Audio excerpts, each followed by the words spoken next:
We just finished sanding off our bubbles with a 100 grit sanding screen, followed by vacuuming. Now it's time to solvent wipe. Why do we solvent wipe?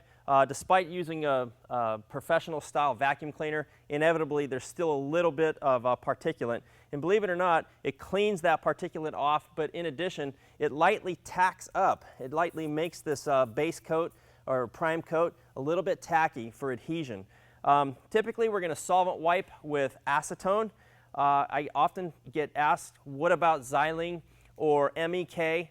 The problem with those two solvents, they're not really fast flashing solvents. So in other words, acetone flashes off really, really quickly. And I've seen where xylene actually leaves a little bit of an oily film. So we found that the acetone solvent wipe is by far the best. You're probably looking at the video wondering, okay, this is great. This is 70 or 80 square feet. What if we have 7,000 or 8,000 square feet? Are we going to be doing it this way? And of course you're not going to be on your hands and knees. What you would be doing is dumping the acetone like this onto the surface, followed by a microfiber pad, so you can really cover large square footage areas very quickly. So we're going to let this sit now for 15 minutes. We're going to get our epoxy mixing station ready to go, and then we're going to demonstrate how to apply the product.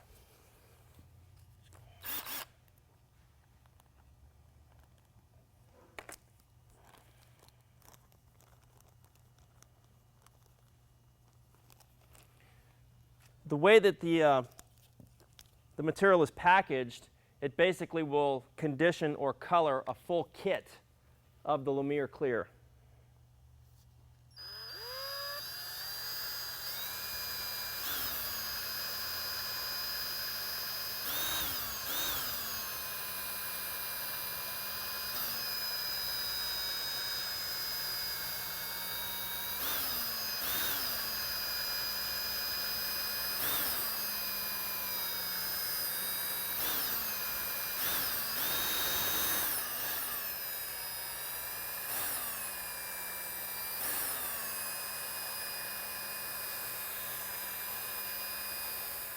We're getting ready to apply our Lumiere metallic essence.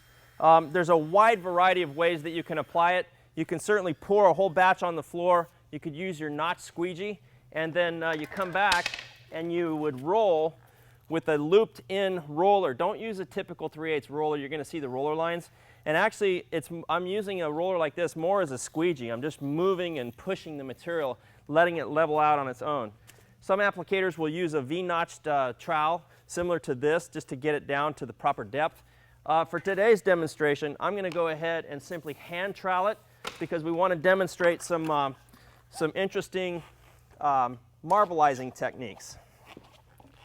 So one way to do that is with the hand trowel.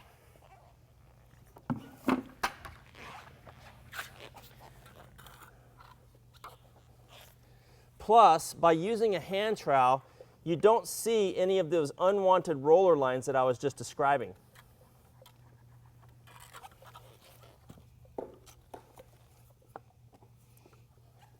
Keep in mind, when you're mixing epoxies like this, you have a somewhat of a limited window of opportunity. Once you get it out on the ground, like we're doing here, or on the substrate, I should say, you're fine. You've got some working time. So you don't want to let it sit in a bucket like that for any longer periods than, say, 3 to 5 minutes.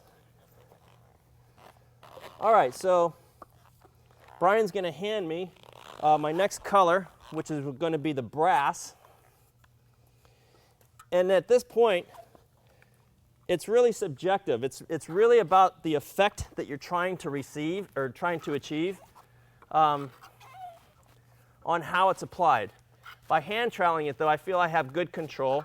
On a large job, what I'll do is I'll make up all my colors, and although it sounds crude, I'll just dump them all over the floor in streaks. Thank you, Brian. And I'll dump them in streaks and then use a squeegee. Squeegee all the colors together.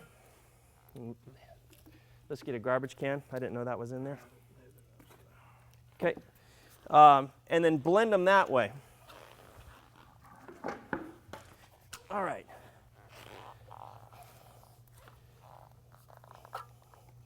So once again, gang, once we get it on the floor, time is not as much of an issue. So what I might choose to do now, while I have this on my trowel, I might come back in here and just put a light streak like that. So here again, on my trowel, put a light streak.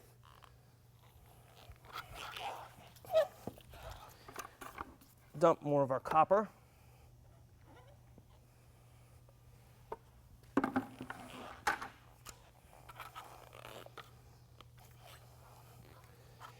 There's no reason to, I'm kind of doing it in a linear pattern. There's no reason you can't come in and blend this way.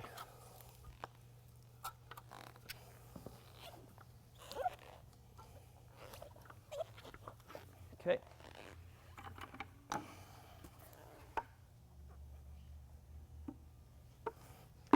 Oftentimes we'll go wet into wet and blend them in this way.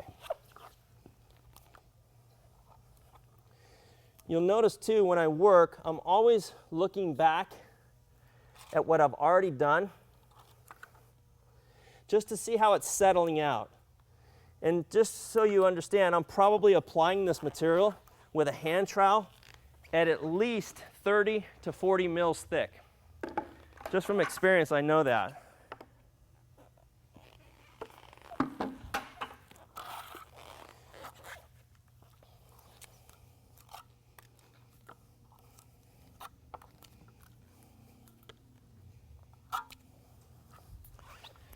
So in just a minute, we're going to get some spiked knee boards over here, and we're going to go back out on this and work this material. So now look, I see that where I first started, I can see over there where I don't have as much of the brass color. So there's no reason that I can't just steal some from right here on my trowel and blend it in. Just that simple. So we'll get those spiked knee boards over there.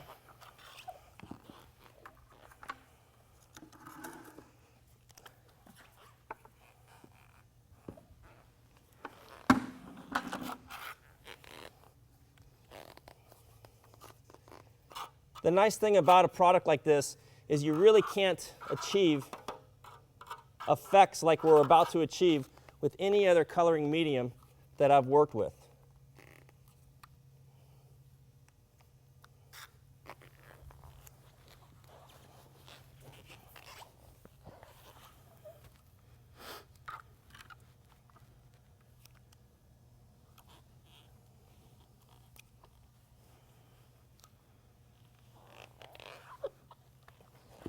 Okay, I like the direction that we're going with this. Pour a streak of our brass, a little bit more of our copper,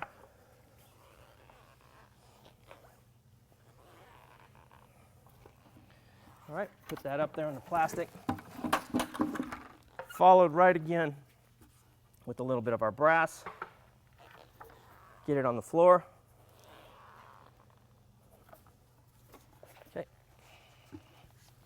Hand troweled. So no more than 5 minutes has elapsed so far, and this right here could be the final effect. We're going to show you some spritzing techniques. You can already see what's happening simply due to the thickness that we're putting it down. We're getting some really interesting texture, but we wanted to show you kind of the basic application of how this can go down, and then we're going to just go show you some fun techniques to give you some ideas, open up your imagination to the endless possibilities using a product like this. It's like we mixed up just the exact amount to get where we needed. Now, in conditions like we have today, it's probably 60 degrees inside of the warehouse here. We probably have a good 20 to 25 minutes of working time to get out and do any additional texturing if we choose to. Timing is crucial. If you're going to spritz it, And I keep using the term spritz, so I'll show you real quick what I'm talking about. It's where you take the acetone, or you can take denatured alcohol, and you would literally spritz it onto the surface. And timing is crucial. So I'll usually keep both solvents. If you do it too soon, you're not going to get any effect, okay? Too soon, it's going to be really dramatic. You'll see all of this texture, but then it'll level back out, and you'll lose virtually all your texture. Too late, you're not going to get any texture. So it's really a timing issue. So typically I'm waiting about 20 minutes, depending on the job site conditions. I'm waiting about 20 minutes, and then I'm using the spritz. So for demonstration purposes, I'm going to finish this little bit off here, and then show you what happens when you spritz. Put that there. We'll have John focus on an area right here, right in here, and then I'll just stand back and spritz it this way.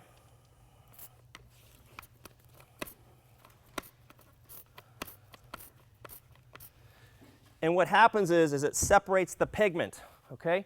And you're just left with some really interesting effects.